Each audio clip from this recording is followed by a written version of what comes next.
All right. Welcome, everyone. This is our 8th and final online workshop in the My Life, My Body series. I'm Sophia Forten. I'm the Sexual Health Facilitator at Yukon Association for Community Living.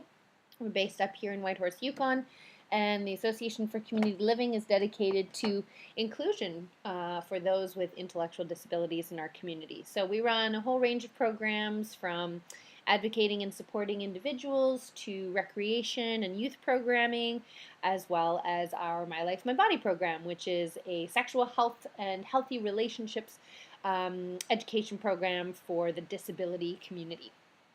So this is our 8th online workshop. We've hosted 7 others. They're all online on our website, hsyukon.com. You can check them out.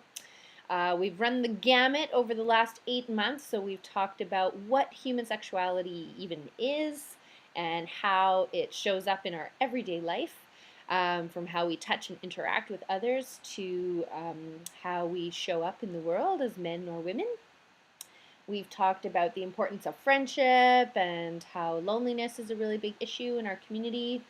We've talked about LGBTQ terms and understanding sort of the alphabet of sexuality and the different ways that sexuality impacts and affects our sense of identity.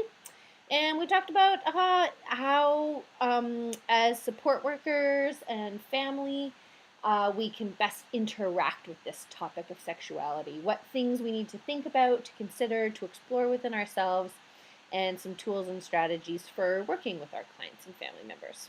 And that's what we're talking about today as well. So today is all about dating and relationships.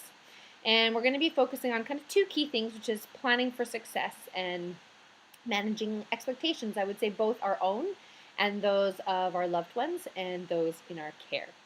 So romance, love, crushes, marriage, babies, all of those things, these are challenging topics for every single human at the best of times.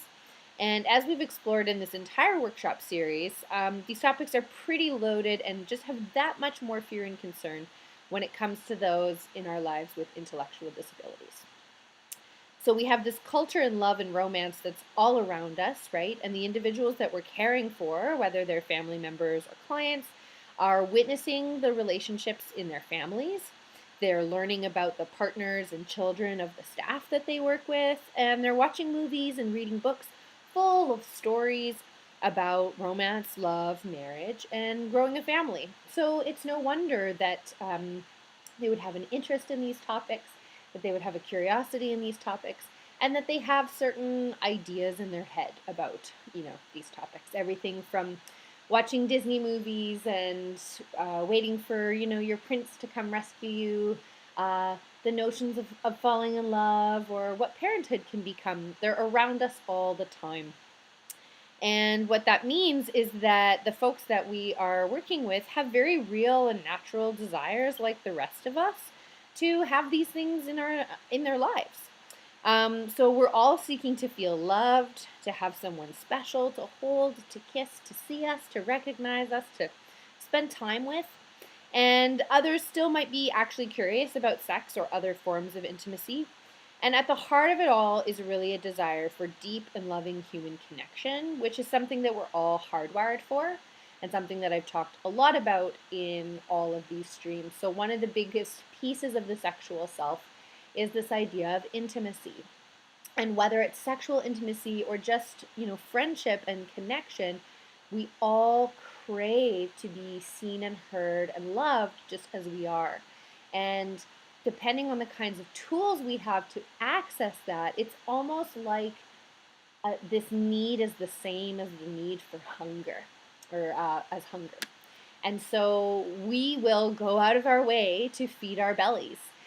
And if the ways that we have to feed our bellies are to go through dumpsters or garbage cans or beg for money, then that's what we will do. And if we have the means to purchase food and make food for ourselves, then that's what we will do.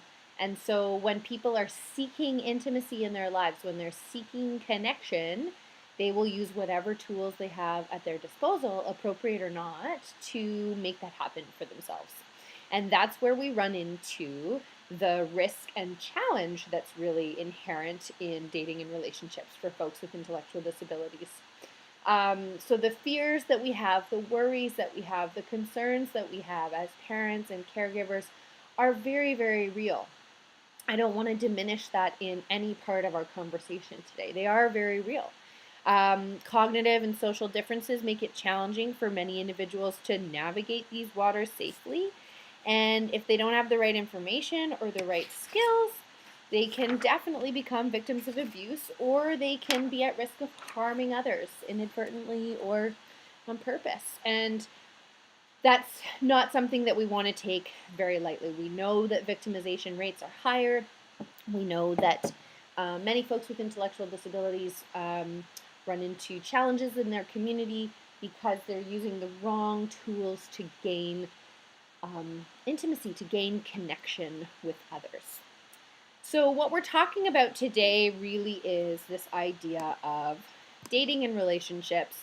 You have a family member, you have a client who's expressing desires to be in a relationship. Maybe they're flirting with someone that's in their peer group.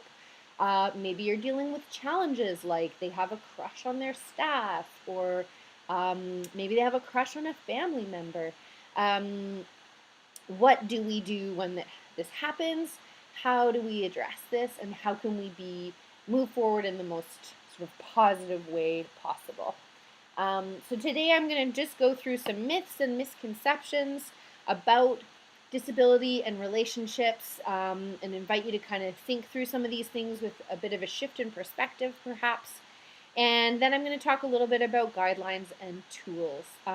There really is no one-size-fits-all solution, as I'm sure you'll hear often. But there are ways that we can try to approach these issues that will serve, hopefully, to produce better outcomes. Again, a reminder, you can always put your questions in the chat as we go along. They won't be anonymous in the chat, unfortunately. Or you can send me an email, sophia@ycommunityliving.com, and I will do my best to review them and send you some answers back. So let's dive in. Where are we starting today? We're starting here. So, where this all really lands for me is that when we are working with folks in our lives with intellectual disabilities, we're really trying to balance two kind of facts.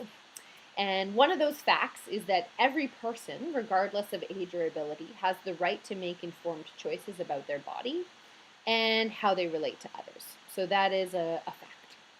We also know that individuals with intellectual disabilities struggle to have the right tools and the right information and the right understanding to make healthy choices about their bodies and how they relate to others.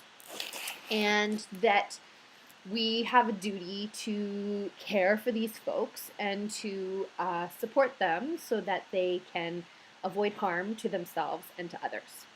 And balancing these two pieces is really kind of the line that we're walking constantly.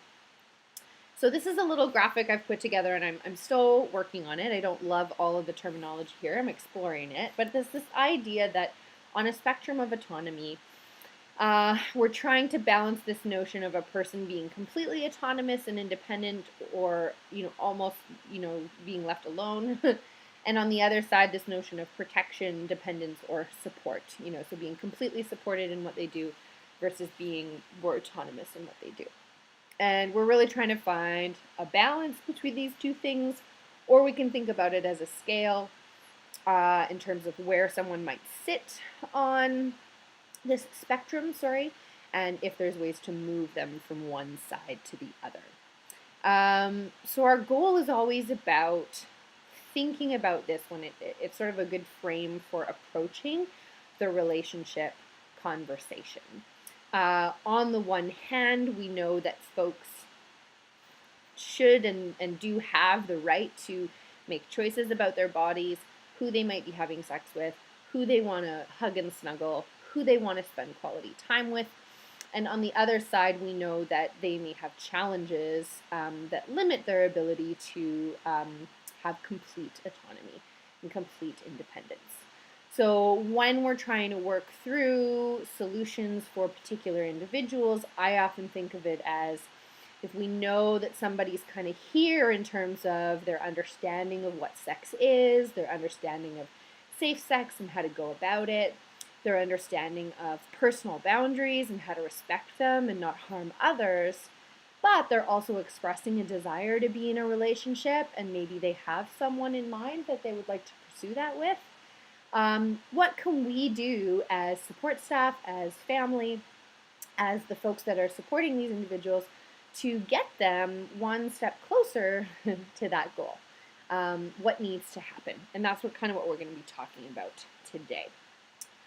So, what are some common myths, perceptions, or what I like to say, misunderstandings about sexuality, about relationships that can kind of block us from our most creative thinking and from the ability to sort of step through some of the very real and legitimate fear and concern that we feel around this, right? So we have a person in our care who's looking to be in a relationship, or maybe we're caring for folks who are in multiple sexual relationships, or we feel like they've been in relationships where they're being exploited and we don't know what to do.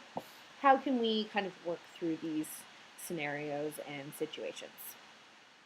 So one of the first myths or misunderstandings is that people with intellectual disabilities do not understand love, relationships, and sex.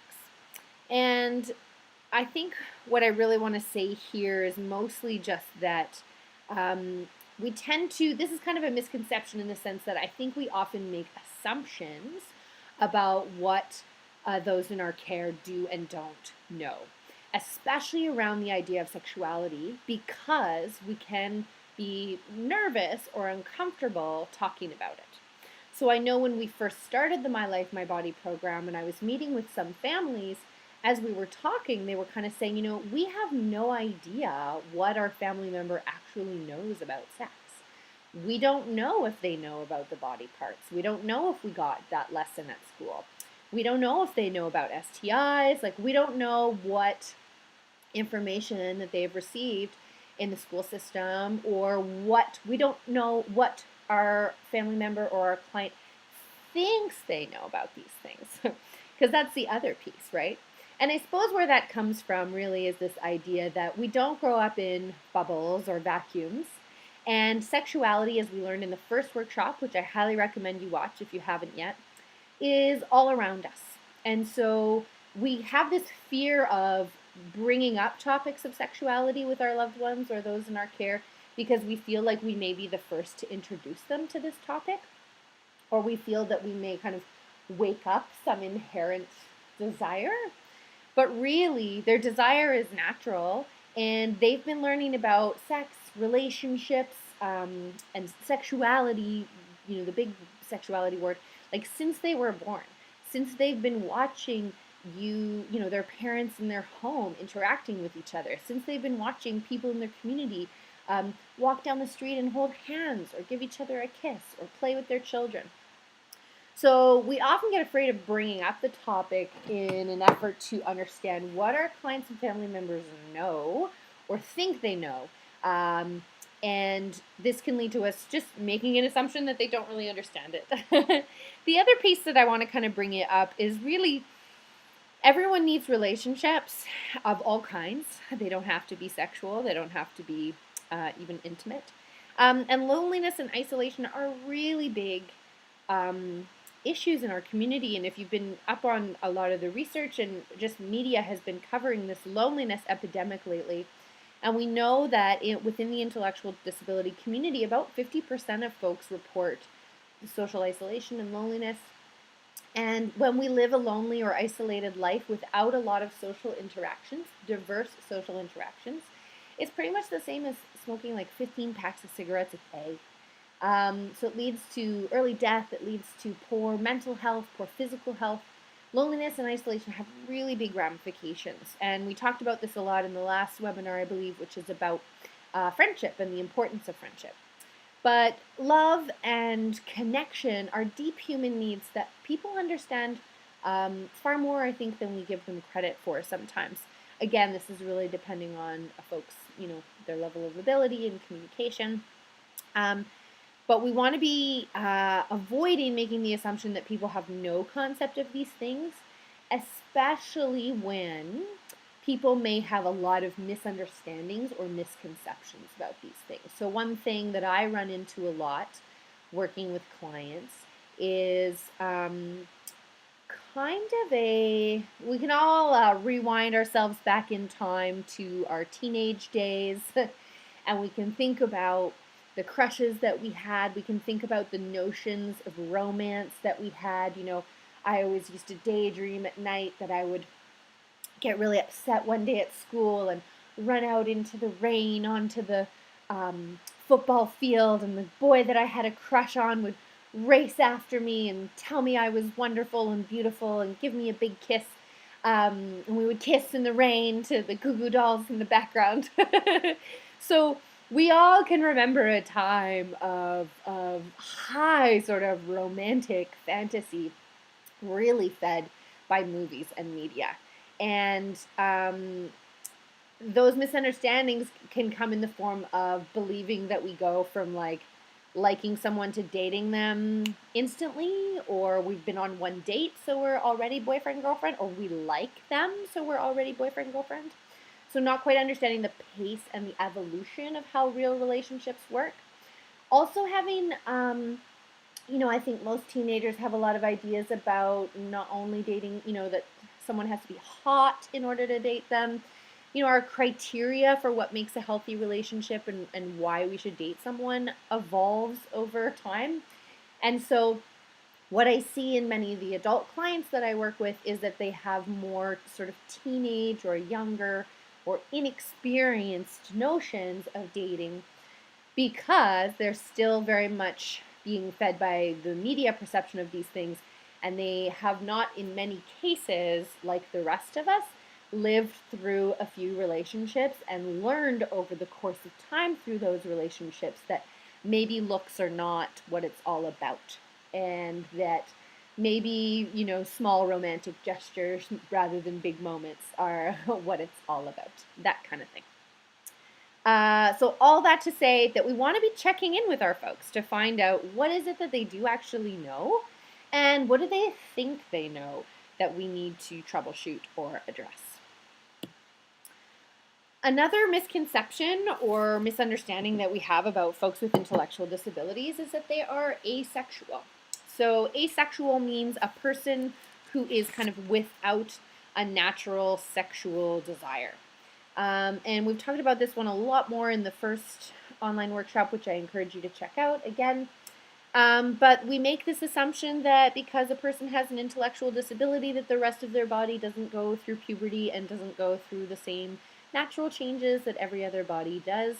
And this is just quite simply not the case. Biology runs its course, and for sure, some individuals with intellectual disabilities may be asexual, just like some members of the general population.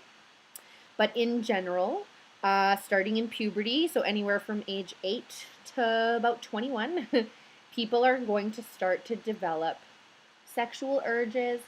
They're going to start to develop crushes, strong emotional attachments and feelings to those that they feel attracted to. And they're not going to know what to do with them. They're going to develop a curiosity for these things, and they're going to not know what to do with these sort of very natural urges.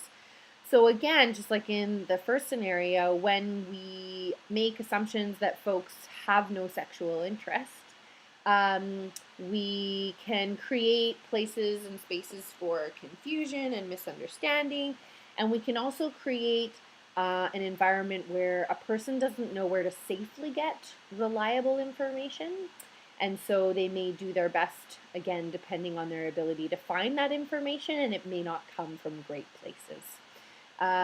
So this comes back to our being an askable adult and our role of the support worker and staff in addressing sexuality questions is we want to always kind of make the assumption that the person in our care is a natural human being like the rest of us. If they're not expressing any kind of sexual desire, if they're not talking about relationships, we don't necessarily need to force the conversation. But if we are seeing signs of this, then opening and inviting conversation and establishing safe places to go for reliable and fact-based information is one of the best things that we can do to protect folks and to keep them safe. So this is one of the other really big misconceptions that we see. On the other side of that spectrum, there's a lot of assumptions, more so I would say in the community at large, that people with intellectual disabilities are sexual predators. Again, not true. Many people who have intellectual disabilities get in trouble because of their lack of understanding of personal boundaries, of space, of privacy, of touch, of bodies and how they work. It's true that some may be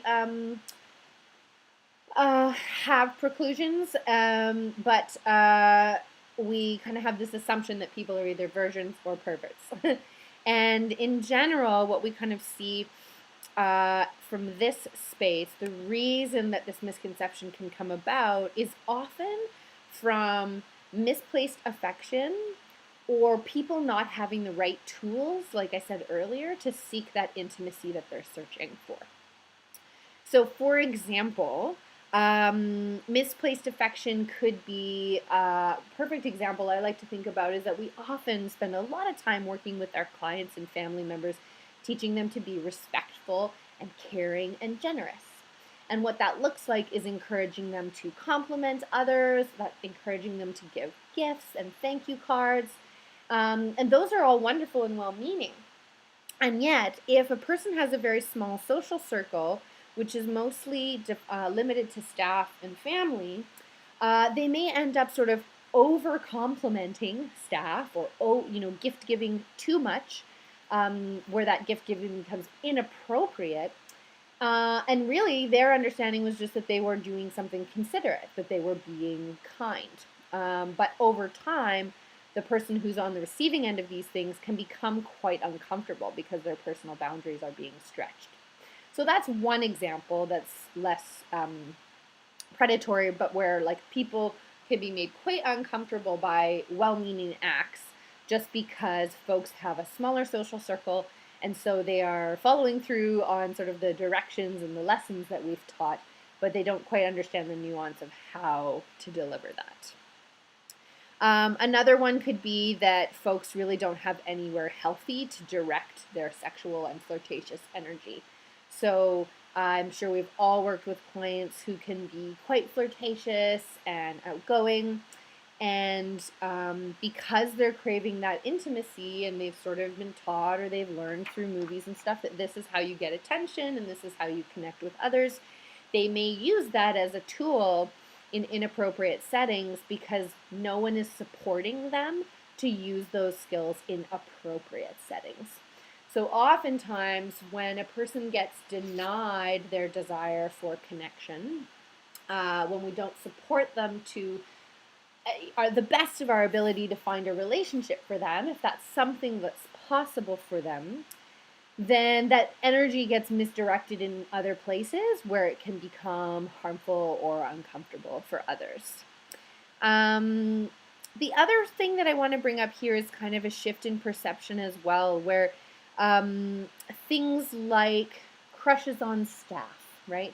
So if a person develops a crush on staff, we often think that the solution there is to establish personal boundaries, and that is definitely part of the solution. So that staff member definitely needs to make it clear that they're staff and hug and touch and interact with this person in a way that communicates that. However, underneath that, what we really need to look at is that this is actually an, generally speaking, age-appropriate crush on a person who's in their close social circle that they see on a regular basis. And so if we take that lens of staff out for a minute and put ourselves in the shoes of that individual, there's actually nothing sort of inherently incorrect with what's happening. They've got an age-appropriate crush on someone that they see on a regular basis that they feel quite safe and caring with. if we add the staff lens back on, we know that that is not a great scenario and then it needs to be addressed. So what's happening is underneath there's a desire for connection, there's a desire for intimacy, there's a desire for a relationship. And because this person doesn't have other outlets and other avenues through which to develop those feelings, they've developed a very natural feeling for a staff person. And so when we're trying to address this, we need to work on how do we support meeting the need that's underneath rather than just trying to create a boundary there. So lack of sexuality education, lack of opportunities for social connection, whether that's with friends or in intimate relationships, can create opportunities for people to harm others and basically become victimizers. So that's a really big issue and something that sexuality education is a big part of. This one is kind of an interesting one. So people with intellectual disabilities should not be in relationships. The reason I put this down as a misconception is I think that, that's a pretty blanket statement, and I guess the direction that I'm coming from or the approach that I take in this is that there really is no one-size-fits-all solution, and there's so many different kinds of intellectual disabilities that affect people in so many different kinds of ways. And I put this more as a misconception or a discomfort that we have, and to be fair, there are very large ramifications. So not only can a person with an intellectual disability, cause harm to themselves or harm others by being in a relationship without the right tools, they can also create, there can be a lot of ramifications for those around them. So we can think about situations where someone ends up getting pregnant, a couple ends up getting pregnant, they have a child that they're not prepared to care for, that they're not interested in caring for, that they need support to care for. And all of a sudden, family members may need to adjust to the situation in order to support them, or, other supports need to be brought in. So there can be very real consequences, changes, impacts from these decisions. And I think the real thing that I want to bring up here is that how we define relationships and relationship success can be really broad. So one of the things that I often see when I'm talking with folks about this stuff is that people, let's say we're in a situation where two people in a daycare program are starting to flirt. Parents, staff, everyone sort of almost jumps like super far down the hoop to, oh my God, these people want to have sex together. We jump to sort of the worst case scenario, most fearful thing, rather than sort of just objectively observing that these two people have expressed an interest in one another. And it may be that these two people just want to be friends, maybe that they just want to be close friends. It may be that a relationship for them is just a long-term companionship where they purchase gifts for each other and spend time together. It may be that they do want to eventually move in together or pursue, other forms of relationship. But there's so many different steps or shades of relationship. And so we never want to kind of make assumptions about which shade is going to be most, which shade is most desired by the individuals and which shade is something that they actually want to pursue. So I kind of invite that as another thing to sort of think about as well. The last one really that I wanted to address is that talking about these issues is challenging, and therefore we often ignore them, avoid them, try not to address them because it feels hard, it feels scary. We may not feel like we have the right tools to address them. These are all very legitimate reasons. The fear is very real. I completely understand that. And I think the main thing that I want to reinforce and that I've talked about in some of these other myths and misconceptions is that dealing with it can be challenging, and not dealing with it can be, in some cases, even more challenging. So Like I said before, when people have unmet needs, they will do what they can with the tools that they have to fill those needs. And when they have limited tools, they are more likely to harm themselves and harm others. And if we give them tools and skills, they're far more likely to be set up for success. If people are curious and they want information, if they're looking to know about things, if we give them a space to talk about this stuff, to address it, to ask questions, we make sure that they get fact-based information instead of inviting them to find information out in ways that may be incorrect or more harmful. And if we don't talk with our family members about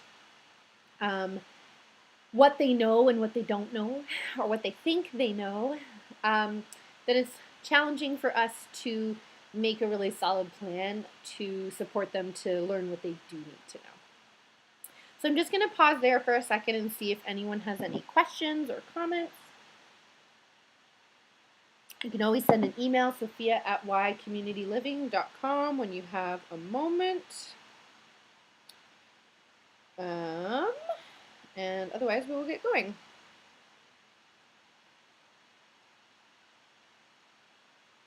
Okay.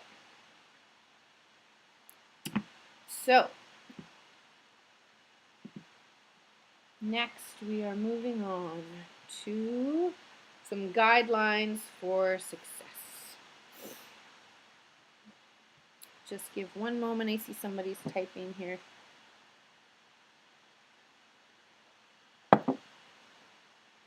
I'm going to keep chatting for the video, and I will scoop back around for our questions. Okay, so guidelines for success. What do we do with all of this? What's a good way to start the conversation about what they may know or not know? Perfect question, and I will get to that in just a minute as we go through the guidelines for success. So, guideline number 1, don't ignore the issue, as I've just talked about. If you have a family member or a client who is inappropriately flirting, developing crushes on staff, expressing, asking questions about sexuality stuff, or, talking and commenting a lot about getting married and having babies and those kinds of desires. If you've got someone who's flirting with somebody else or expressing an interest in being in a relationship with somebody else, my number 1 recommendation is to avoid ignoring the issue and try to tackle it head on. And what we're going to talk about next is how to do that. So our next step is to try to start by observing the facts and attempting to withhold judgment. So a couple examples, well, like the one I brought up where you've got 2 people kind of flirting at lunch in a day program together. Sometimes our mind goes to the furthest reaches of what could be happening, and really we need to try to just bring it back to the facts. These 2 people spend a lot of time together. They are or are not similar in age. They seem to be expressing an interest in one another. That is about all we may be able to tell, right? And we want to withhold judgment. So it's really easy. If I give you an example for kids, it just kind of helps. It's very easy to view situations with our adult or mature kind of glasses on when really that's not quite what's happening. And a perfect example of this would be in young children who are playing doctor together. So it's very normal for young kids, anywhere between like 5 and 8, to go through a developmental phase where they get very curious about other people's bodies. And they may have a desire to look at them and explore them, and so sometimes kids will play doctor. And as grown-ups, we tend to sort of look at this situation with grown-up goggles, with sexual goggles, without understanding that these children are just curious and there's no sexual urge or sexuality behind what's happening for them. Now, that doesn't mean we let it happen. we want to kind of interrupt in a non-judgmental way and feed the curiosity and say, okay, here's some better ways to learn about other bodies. But we don't want to judge what's going on with grown-up eyes. So in the situation of our two adults in the daycare program, we don't want to judge it as sexual. We don't want to judge it as, seeing it as two people who are desiring being in a relationship, when that may not necessarily be the case. They may just be enjoying each other's company. And so again, there's lots of different scenarios we could talk about here, but always trying to bring it back when you first start to see what's going on to observing the facts only and really working to withhold your judgment and just see what's actually going on can be a really good place to start. I just want to see if there was anything else here. I think that makes sense. Okay, so for the next one, we have exploring our own expectations and our fears. So another really great practice can be to sit down and just make a list of all the things that you're afraid of about this scenario. So if we go back to the same scenario, two people who are flirting, write down all those fears. They may want to get together and live together and have a baby, and I don't know how to deal with that. Where will they live? Will I have to take care of them? Just listing all of the things that are nagging at you and making you afraid is a really great place to become aware of our judgments and our fears, and to just kind of voice them because they are very legitimate. The other piece around expectations that I kind of wanted to mention was just this idea that we talked about it before. Relationships can come in many different forms, and relationship success can come in very different forms. So I was talking with one mother of a person with an intellectual disability here in Whitehorse who, this person is very popular and very outgoing. She doesn't have many deep friendships, but she has many, many, social acquaintances.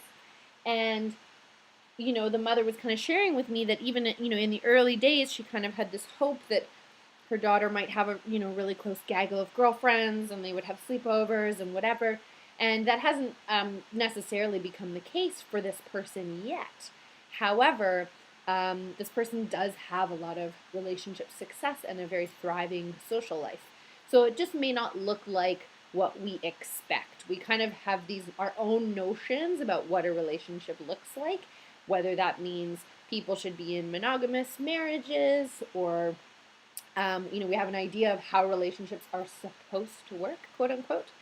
And it may be that our family member is not necessarily looking for that, and they have a different idea of what success might be. So exploring that is a really helpful way to start to feel more comfortable with moving forward and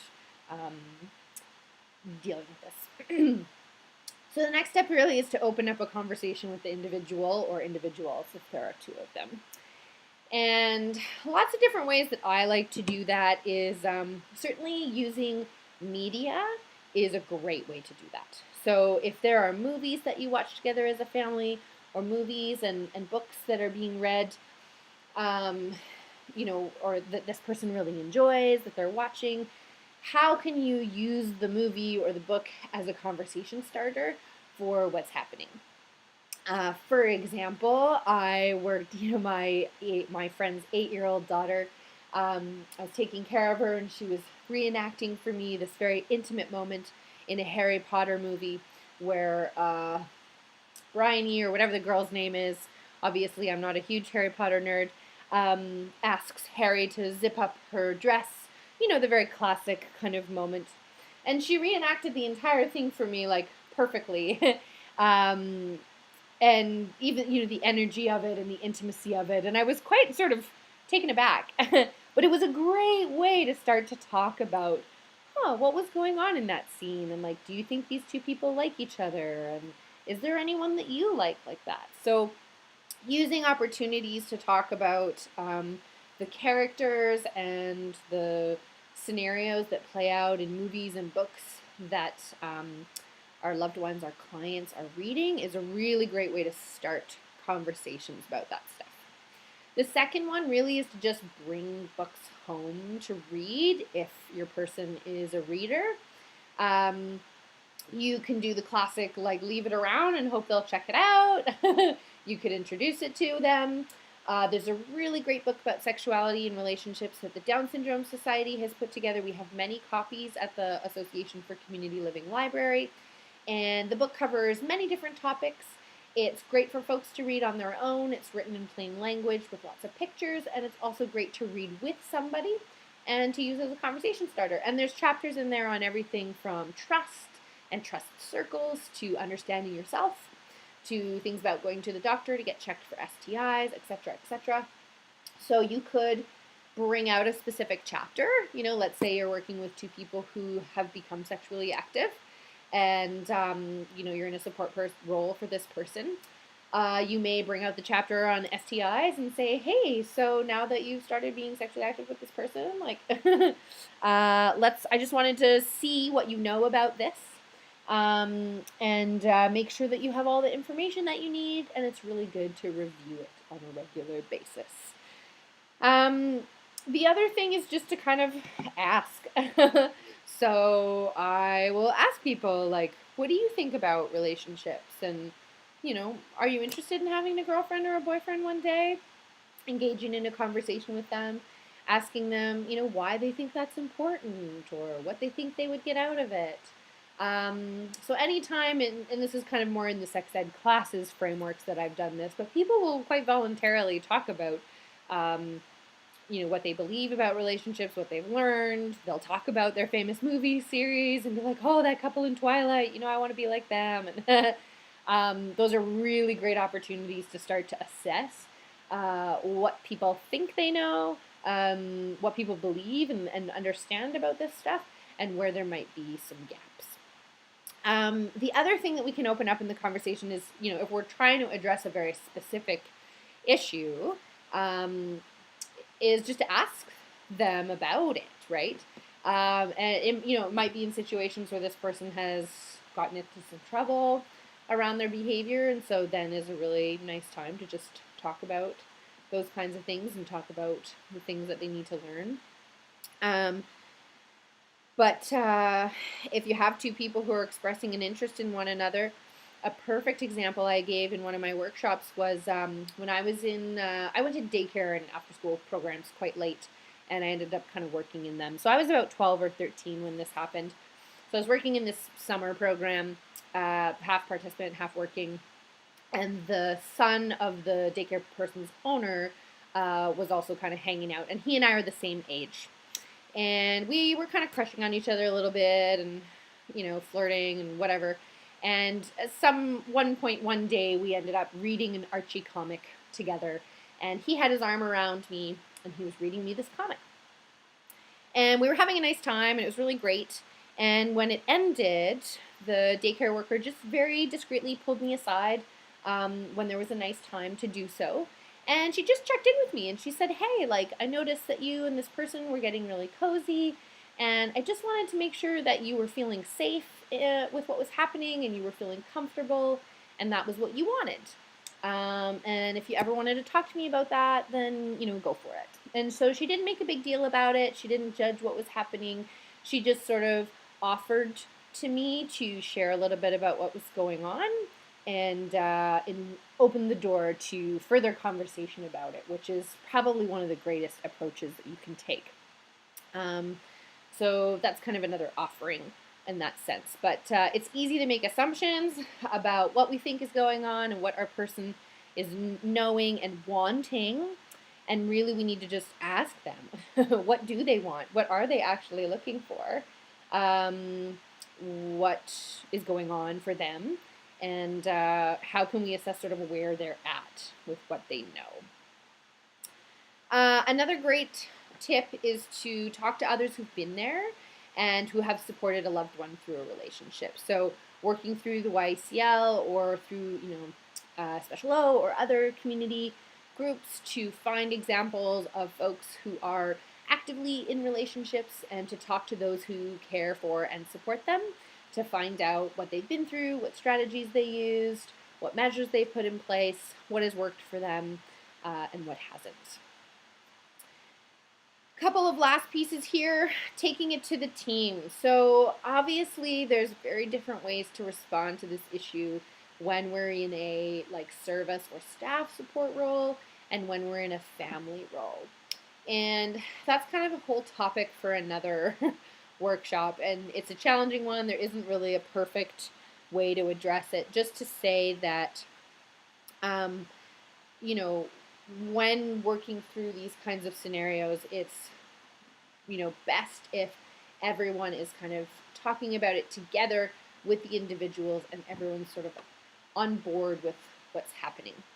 And so whether you're observing this in a care situation and you want to bring it to family, or whether you're a family member and you want to bring it to the team, just having an opportunity to have these conversations together, to almost go through the whole process of observing the facts together as a team, exploring expectations and fears together as a team, opening up conversations with the individuals as a team, and talking to others is really important. And the one caveat I want to kind of mention here that's really interesting, and again, no one size fits all, is, if we had two 20-year-olds who were working together, who didn't have intellectual disabilities, who were kind of flirting with each other, no one would feel the onus to kind of get involved, regardless of what knowledge either of those people may have about social boundaries and relationships. We would just kind of let them figure it out on their own. So we always need to question, when we're in the disability context, how far we need to go in getting involved and why we think we want to get involved. And there's very valid reasons to get involved. For example, if we have two people who've been flirting and they're really expressing a desire to touch one another in sexual ways, then we should definitely be talking to them about what they know about that and how they can be safe doing that, for sure. Because we don't want to make any assumptions about that. But taking a team-based approach is really one for success. And then the last piece is just to make a plan. So again, when I think about this, if we go back to that spectrum we're thinking about, if we understand what our family member or our client is really seeking, they just want to spend more time with this person at this time. Or yes, they have dreams to be in a relationship and have a child and all these things. And maybe it's with this person or maybe it's with another. Understanding that is really helpful. Thinking about what might be the most realistic version, of that dream or that vision for this person is also really important. So maybe having children isn't possible for somebody one day, but supporting them to really take joy in being an auntie or an uncle and caring for children in other ways could be. So thinking about where they want to go, what version of reality is most achievable, realistic, supportable, and then thinking about what does that person need to get there? What things do they need to know? What concepts do they need to understand? What skills do they need to be able to demonstrate? And how do we make a plan with all the supports possible to move that person forward? And it might be to start with a better understanding of social boundaries, right? Or it might be starting with a better understanding of how relationships work and how one starts a relationship from a crush. It might be about helping someone to understand safe sex if that's what they're looking for. So there's really, runs the whole gamut, but it really is about making a customized plan for that person. If anyone's familiar with path planning, it's fairly new to me, but the concept, the understanding that I have is that, a group of people that support an individual come together, they map out sort of what dreams and visions and goals this person has for themselves, and then they start to think creatively and out of the box in terms of how any one of these goals or a version of them could be made possible. And relationships, intimate relationships, are no different. If somebody does desire to be married and have children one day, that exact version of reality may not play out, but some version of it could.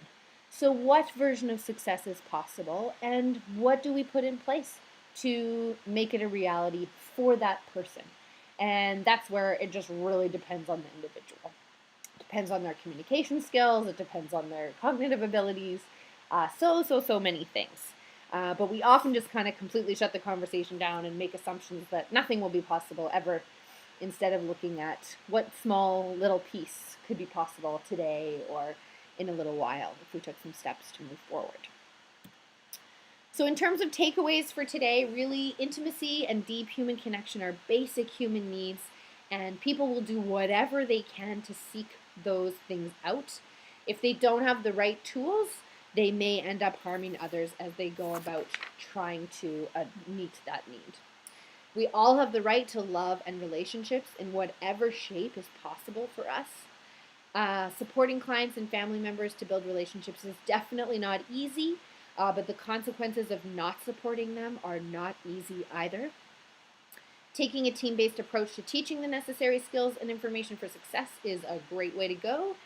And there's definitely, as with all of this, as with this entire journey of caring for a person with an intellectual disability, as I learn every day with my stepson, we need to observe our fears, our judgments, our expectations, and do some of that internal work and try to get creative when and where we can.